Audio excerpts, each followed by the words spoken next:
MAUBA, Museu de Arte Latino-Americana de Buenos Aires. Você conhece esse fantástico museu? Vamos falar sobre ele depois da vinheta.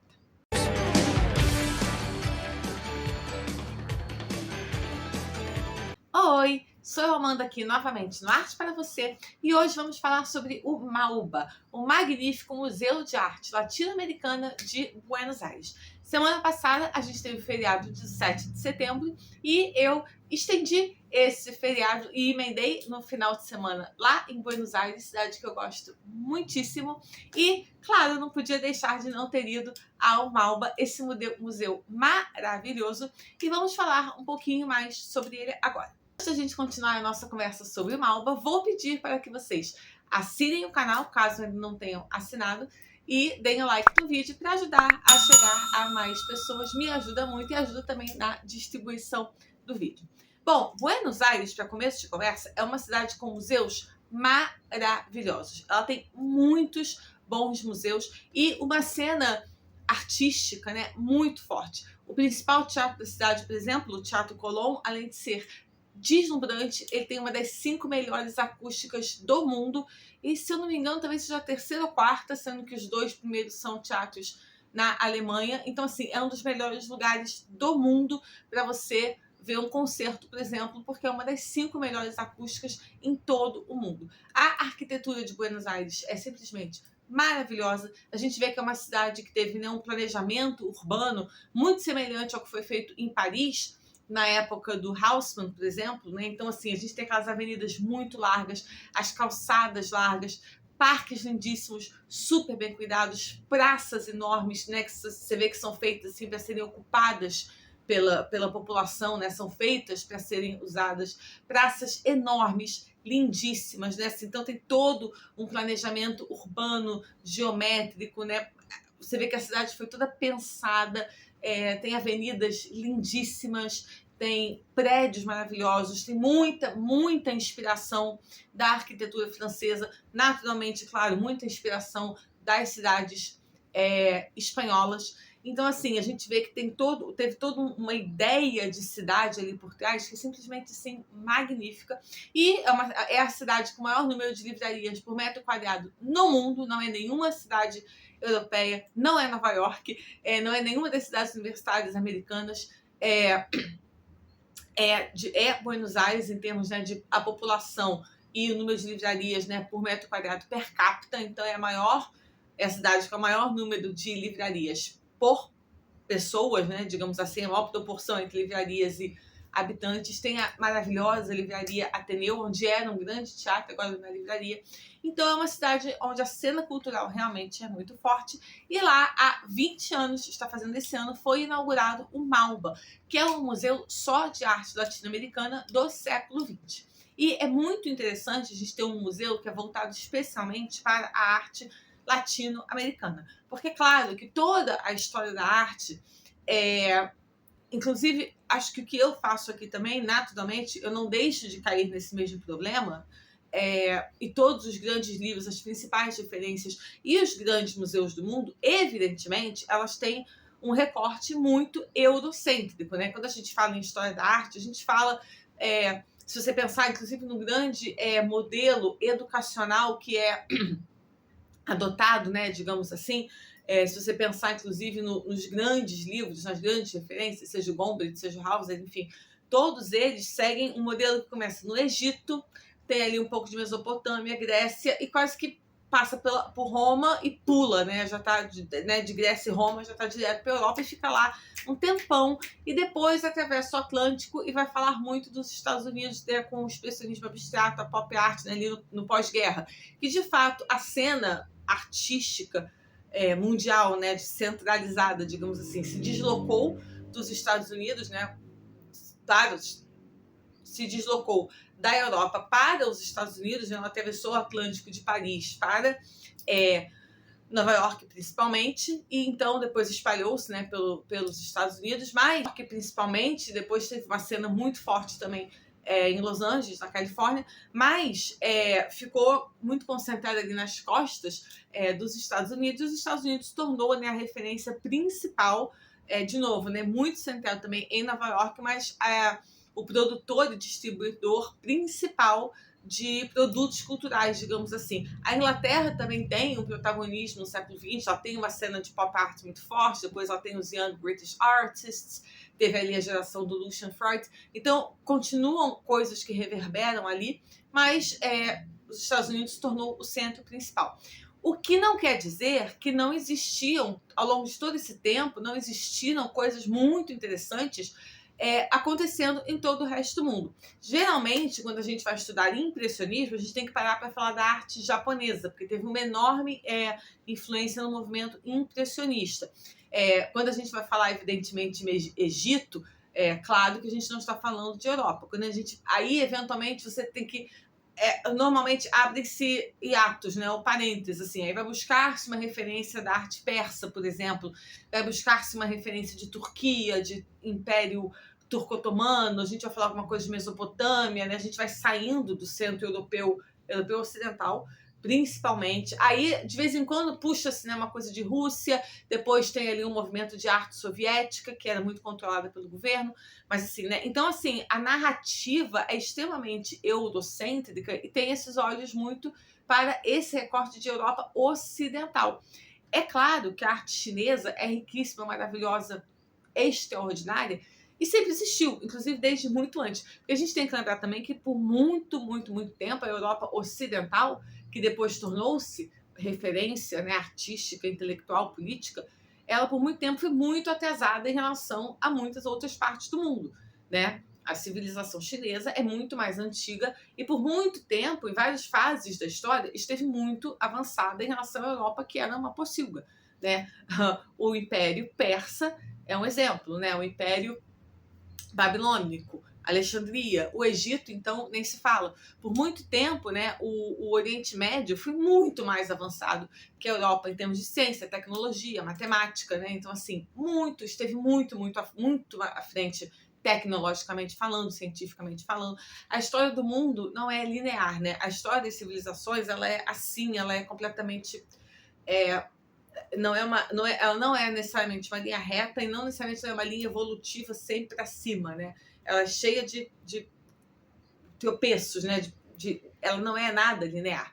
Inclusive, como eu falei no vídeo sobre o Pizarro, a história do mundo não é divididinha assim, bonitinha, como a gente pensa em tipos ideais, né? Ela é muito mais a história do mundo é a história das migrações, dos encontros, das trocas entre os povos, né? Disso que a humanidade é feita, né? De trocas culturais, de trocas de produtos, de trocas linguísticas, de trocas mercantis, né?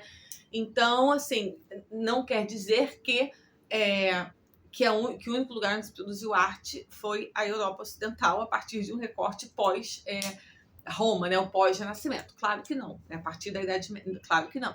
E, além do mais, se a gente pensar em América Latina, né? E no Malba, por exemplo, é um recorte do México para baixo, do México até o Estreito de Magalhães, né? Lá no extremo sul do Chile, a gente tem uma coisa ainda mais complexa, que é a nossa herança europeia, vindo da colonização, mas termos sido um lugar de muita imigração em massa, ao mesmo tempo que não é uma imigração distribuída de forma igualitária, né? Assim,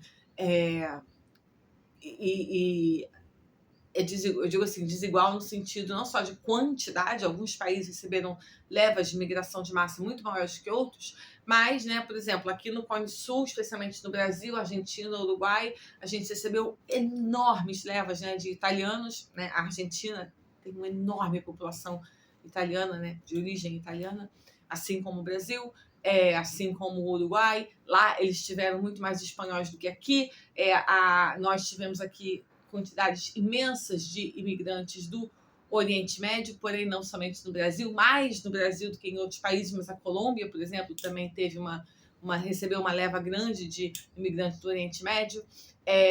Então, assim, a gente tem a colonização alemã, que também foi forte, ao mesmo tempo que nós temos, né, uma quantidade muito grande de imigrantes do Oriente Médio, nós também temos uma comunidade judaica grande, especialmente no Brasil e Argentina.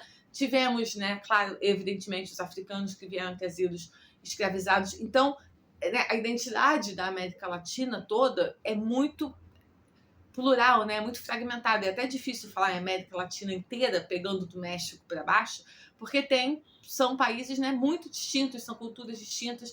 Evidentemente, eu não falei ainda das tribos, né, originárias americanas, ameríndias, que estavam aqui desde muito antes de tudo, que tinham culturas diferentes, línguas diferentes. A gente tende a falar do Tupi-Guarani, tínhamos N línguas aqui entre os povos indígenas brasileiros e em territórios, né, diferentes, assim como, sei lá, tínhamos índios canadenses, os índios norte-americanos, né, os americanos originais não são os peregrinos, né, ingleses, puritanos, né, eram os índios, assim como aqui no Brasil, né, nós tivemos, né, massacre de índios.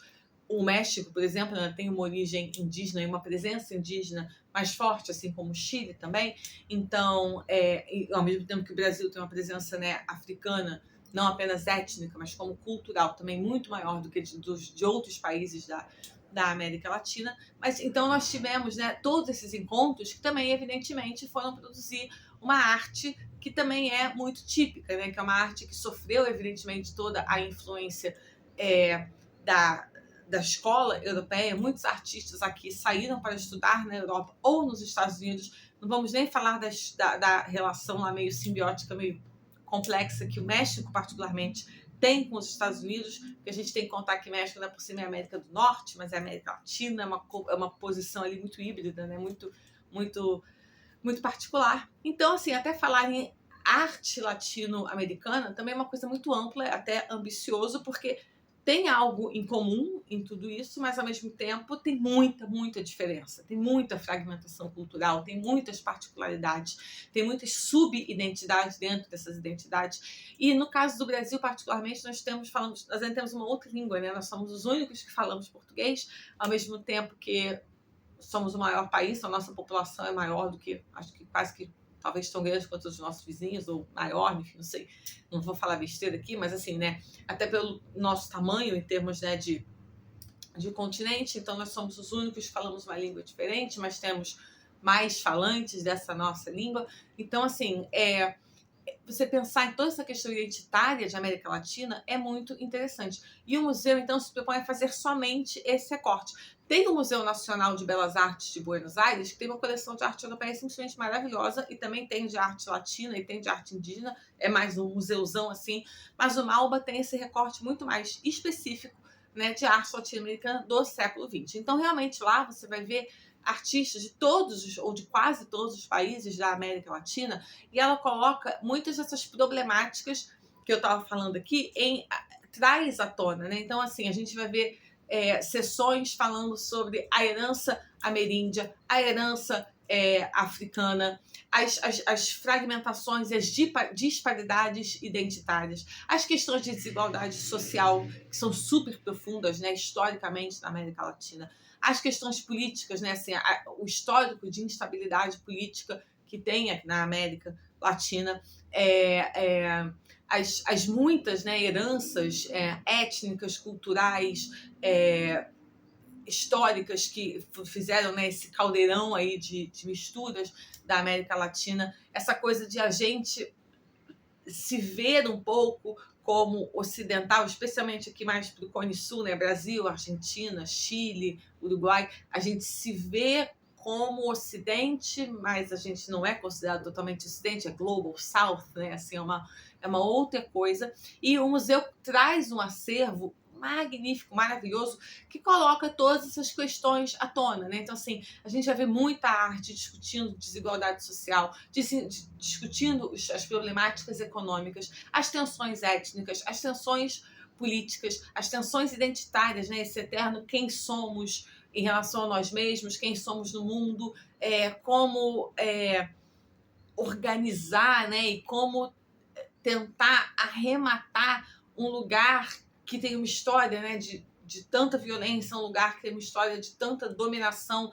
que não é exatamente orgânica, né, porque todos os países foram colônias, então é uma história que se desenvolve sob uma hierarquia, né, uma política, uma economia de dominação por outro, e aqui ainda por cima a gente foi dominado por periferias, né, digamos assim, Portugal e a Espanha tiveram um período de glória curto e há muito tempo atrás. Depois eles passaram a ser coadjuvantes até dentro da própria Europa, né? Então, assim, a gente ainda foi de colônia do lado B, digamos assim, né? Então, e depois os processos de dependência, e aí nós tivemos, né, uma série de questões, né, também de assimetrias políticas e ainda toda essa pluralidade cultural que é muito grande e maior ainda do que a gente pensa, né? Por exemplo, me chamou a atenção ali uma parte que falava da herança africana na América Latina, por exemplo, e tinha um pedaço que falava da herança africana no Uruguai. E a gente não pensa no Uruguai como um país de herança africana, né? Se a gente pensa de herança africana na América Latina, primeiro a gente pensa no Brasil, a gente pensa na Colômbia, né, em alguns países lá do Caribe, da América Central, mas a gente não pensa necessariamente aqui, né, no Uruguai, que é sul. A gente pensa no Uruguai, um país muito mais branco, né, mas não quer dizer que não tenha, tanto tem que estava lá, né? Então, assim, também existe, apesar de a gente lembrar menos ou a gente conhecer menos, né? E a questão indígena, que aqui no Brasil a gente talvez não pense tanto, não se lembre tanto, não seja tão forte quanto a ancestralidade europeia ou ancestralidade africana, mas é óbvio que também, né, existe, né, uma questão delicadíssima, muito problemática, muito difícil de ser abordada e até pensada aqui no Brasil, até porque nós tínhamos muitas tribos, muitas culturas, né, nós tínhamos, nem existia Brasil, né, esse conceito de nação nem sequer existia. Então, a América Latina é muito densa, né? Culturalmente ela é muito densa, politicamente ela é muito densa, etnicamente é muito complexa. Né, essas massas e massas de imigração de pessoas de diversos cantos do mundo, né, que vieram trabalhar e vieram montar esse tecido, né, ajudaram a construir esse tecido ultra complexo que é a América Latina. Ao mesmo tempo, a América Latina não é uma coisa só. Então, essa curadoria do museu é extremamente interessante. O prédio do museu é incrível, é maravilhoso arquitetonicamente, é numa parte lindíssima de Palermo, que é um bairro muito lindo, ali também perto da Recoleta, que é outro bairro lindo. E o Malba foi fundado pela Fundação Constantini. Então, a Fundação Constantini, ela que é a dona, né, do dinheiro, e ela que faz a curadoria e compra as obras que fazem parte do acervo do museu. Tem mais de 400 obras, entre pinturas, esculturas, gravuras, fotografias e objetos de grandes artistas latino-americanos do século XX. O super lindo, moderno edifício que abriga o Malba é revestido de calcário, com amplas superfícies de vidro e aço, e ele foi concebido em 97 pelo estúdio do estado de Córdoba, Ateman Furcat Tapia. E o Malba também é um espaço cultural super dinâmico e participativo, que tem não apenas o acervo permanente, como também exposições temporárias dos mais diversos tipos, em muitas ocasiões, inclusive, junto com outros museus ao redor do mundo, coleções internacionais e fundações também de outros países, e mostras de arte contemporânea argentina e latino-americana são apresentadas. Tem um cinema e uma cinemateca que cresce todo mês através da aquisição e do resgate de filmes essenciais da história do cinema. O museu também tem uma biblioteca, na qual realiza encontros com escritores, cursos, seminários, palestras e lançamentos de livros. Na coleção Constantini tem obras de artistas como Frida Kahlo, Roberto Mata, o Diego Rivera, Joaquim Torres Garcia, Antônio Berni, Jorge de la Vega, Tarsila do Amaral, Pedro Figari, Lígia Clark, Lígia Pape, Guilhermo Cuitica, Jesus Soto,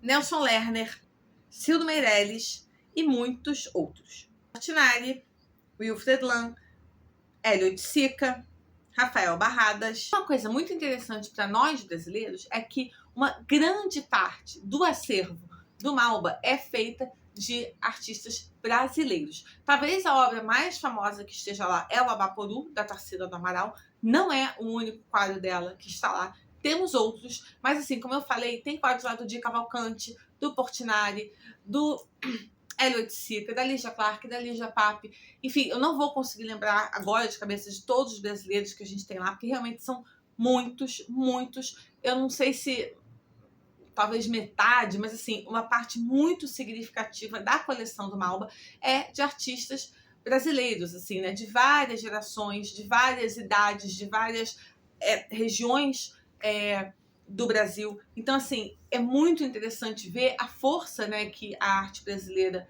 tem, que a arte brasileira veio ganhando, né, ao longo do século XX, mas que ela tem até hoje, inclusive, a posição de importância que ela tem dentro do acervo do Malba. Inclusive, uma exposição, uma temporária, porque o museu tem tanto exposições, tem lá o acervo permanente, como também tem temporárias. Estava tendo uma temporária agora da Frida e do Diego, semana passada, enquanto eu estava lá, mas vai abrir também uma agora em outubro, justamente sobre a Ana Maria Maiolino, uma artista brasileira também maravilhosa. Então, quem estiver em Buenos Aires em outubro, não perca essa exposição, vai ser no andar de cima, estava sendo montada semana passada quando eu estava lá, mas com certeza uma exposição maravilhosa, porque a Ana Maria Maiolino é uma artista incrível.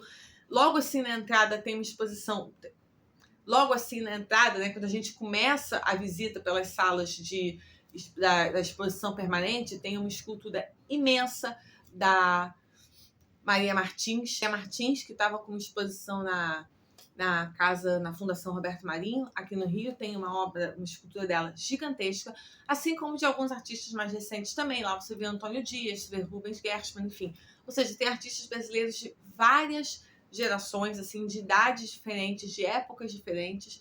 Então, assim, é muito legal para quem vem do Brasil, né? Tem um gostinho a mais, além de conhecer o museu, que é incrível, além de conhecer o acervo, que é maravilhoso, e que, como eu falei, traz todas essas reflexões que são super válidas sobre todas as questões, né, da América Latina. Também é legal a gente ver como tem brasileiros muito bem representados ali. E contem aqui embaixo se vocês já foram ao Malba, se vocês gostaram, ou quem não foi, sem curiosidade, ou se tem algum quadro, alguma obra específica que gostaria de ver lá. Espero que vocês tenham gostado desse vídeo. Já que eu falei do Malba, já que está lá o Abaporu e eu falei da Tarsila, vou fazer um próximo vídeo, vai sair, eu acho que depois desse, sobre algumas das obras mais importantes dela. Espero que tenham gostado e vejo vocês no próximo vídeo. Tchau!